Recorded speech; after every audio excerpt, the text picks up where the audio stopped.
আমরা অত্যন্ত চ্যালেঞ্জিং একটা সময় পার করছি। আমাদের ছাত্র জনতার রক্তের উপর দিয়ে একটা নতুন শাসন ব্যবস্থা আসার সুযোগ সৃষ্টি হয়েছে, নতুন রাষ্ট্র সংস্কারের সুযোগ সৃষ্টি হয়েছে। প্লাস একই সাথে সাথে সেই সময় যে গণহত্যা হয়েছিল সেটার বিচারের সুযোগও সৃষ্টি হয়েছে। এছাড়া এখানে অতীতে যেরকম অনেক গায়েবী মামলা হয়েছিল সেই সমস্ত মামলার ব্যাপারও আছে। তো আমরা সামগ্রিকভাবে এখানে দেখতে এসেছি, এখানে যারা স্টেক হোল্ডাররা আছেন, জেলা প্রশাসন, ডিসি অফিস আছেন, ইউএনও আছেন, পুলিশ প্রশাসন, এসপি আছেন, ওসি আছেন, বিচার প্রশাসনে আমাদের বিচারকরা আছেন, পিপি অফিস আছেন, ওনারা যেন সমন্বিতভাবে কাজ করতে পারে।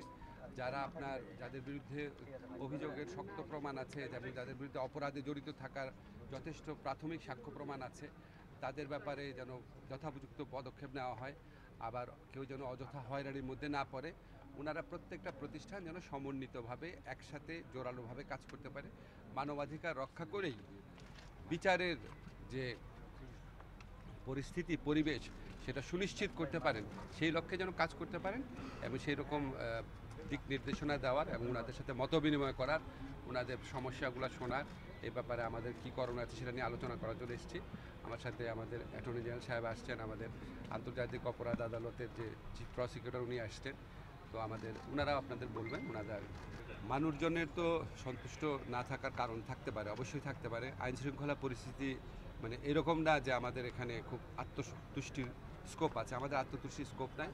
আইনশৃঙ্খলা পরিস্থিতি আমাদের এই গত 6 মাসে মাঝে মাঝে মোটামুটি ভালো থেকেছে, মাঝে মাঝে খুব খারাপ হয়েছে। যখন খুব খারাপ কিছু হয় আমরা প্রচণ্ড আত্মজিজ্ঞাসার সম্মুখে পড়ি, খুবই খারাপ লাগে। এবং এটা তো আমরা তো এই সমাজে বাস করি, আমাদের বন্ধুবান্ধব, পরিবার পরিজন, আমাদের পরিচিত লোকজন, তাদের থেকে আমরা যেসব কথা শুনি বিভিন্ন সংবাদ মাধ্যমে, এতে কারো তো ভালো লাগার কথা না। তবে আপনাদেরকে অনুরোধ করি, কিছু বাস্তব সমস্যা আছে, প্লিজ একটু বোঝার চেষ্টা করেন। সেটা হচ্ছে, এক নম্বর হচ্ছে আমরা একটা ধ্বংসপ্রাপ্ত কিছু প্রতিষ্ঠান নিয়ে কাজ করছি, বিশেষ করে পুলিশ প্রশাসন।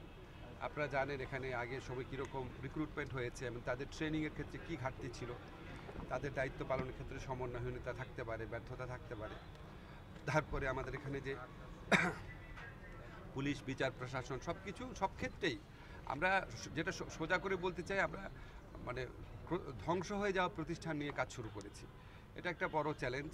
আবার এখানে আপনারা জানেন যারা পতিত ফ্যাসিস্ট শক্তি আছে, এরা তো আপনার কিছু লোক পালিয়েছে, মেজরিটি তো দেশে থেকে গেছে এবং তাদের হাতে হাজার হাজার কোটি টাকা। এগুলি তো বানানো কথা না, আপনারা জানেন। টাকা থাকলে এবং বদমতলব থাকলে অনেক আইন শৃঙ্খলা পরিস্থিতি নষ্ট করার মতো অনেক কিছু করা যায়। তাদের একটা রোল থাকতে পারে এবং আছে বলেও আমরা অনেকে বিশ্বাস করি। এছাড়া যারা স্বভাবগত অপরাধী, তাদেরও অবশ্যই ভূমিকা আছে এখানে। আমাদের ব্যর্থতা আছে, এটা অস্বীকার করার কোনো রকম উপায় নাই। কিন্তু আপনাদেরকে একটা জিনিস বলতে চাই, আমাদের এই ব্যর্থতা উত্তরণের জন্য প্রচণ্ড তাড়না এবং চেষ্টা করছি আমরা। আপনারা জানেন যে এরকম একটা বিপ্লবোত্তর পরিস্থিতিতে পৃথিবীর কোনো দেশেই শাসন কার্য চালানো খুব সহজ ব্যাপার না। আপনারা চারদিকে তাকিয়ে দেখেন, আরও বসন্তের পর বিভিন্ন জায়গায় কী হয়েছে, আমাদের এমনকি স্বাধীনতা সংগ্রামের পর আমাদের দেশে কী পরিস্থিতির সৃষ্টি হয়েছিল। এরকম পরিস্থিতিতে যদি ওই পার্সপেক্টিভে দেখেন, তাহলে হয়তো আমাদের অনেক কিছু আপনারা সহৃদয়তার সাথে দেখতে পারবেন, ক্ষমা করতে পারবেন। আমি আপনাদের একটা কথা বলি, আমাদের অসহায়ত্ব দেখেন না। আমি যদি এখন আপনাকে রিয়ালিটি বলি, সেটা অসহায়ত্ব দেখছেন, কারণ আমি তো আমার তাড়নার কথা, আমার দৃঢ়তার কথা, আমার দৃঢ় প্রচেষ্টার কথা সেটাও বলছি বারবার। তো আমি যদি আপনাকে সত্যিকার চিত্রটা বলি, তখন আপনি অসহায়ত্ব বলবেন। আমি তো বললাম যে এই সমস্ত চিত্র আছে, তারপর আমি আপনাদেরকে আরেকটা লাইন যোগ করে বললাম, আমাদের প্রচণ্ড আত্মজিজ্ঞাসা আছে, তাড়না আছে, প্রচণ্ড চেষ্টা আছে। প্রত্যেকটা ব্যর্থতার ক্ষেত্রে আমাদের প্রচণ্ড চেষ্টা আছে প্রত্যেকবার ভালো করার জন্য। দেখেন, আমাদের স্বরাষ্ট্রমন্ত্রী কালকে গভীর রাতে একটা সাংবাদিক সম্মেলন করেছেন। আমি জানি না আপনারা কীভাবে দেখছেন, কিন্তু আমি তো ওনাকে কাছে থেকে দেখি। কোনোবারই আমরা হতোদ্যম হই না, কষ্ট পাই, খারাপ লাগে যে কেন হচ্ছে এটা, এবং তারপর আরও দৃঢ় প্রতিজ্ঞার সাথে এটাকে ওভারকাম করার চেষ্টা করে সবাই। আমি ওনার মধ্যেও সেই চেষ্টা দেখেছি। ব্যর্থতা থাকতে পারে, কিন্তু আমার কথা জাস্ট একটাই, যে আমাদের এখানে ফলস আত্মতুষ্টি আমরা পোষণ করি না কখনো। আর সেকেন্ড হচ্ছে, ব্যর্থতা দেখে আমরা হতোদ্যম হয়ে যাই বা কিছু করার না, এটা ভাবি না। আমরা নতুন নতুন উপায় ভাবি।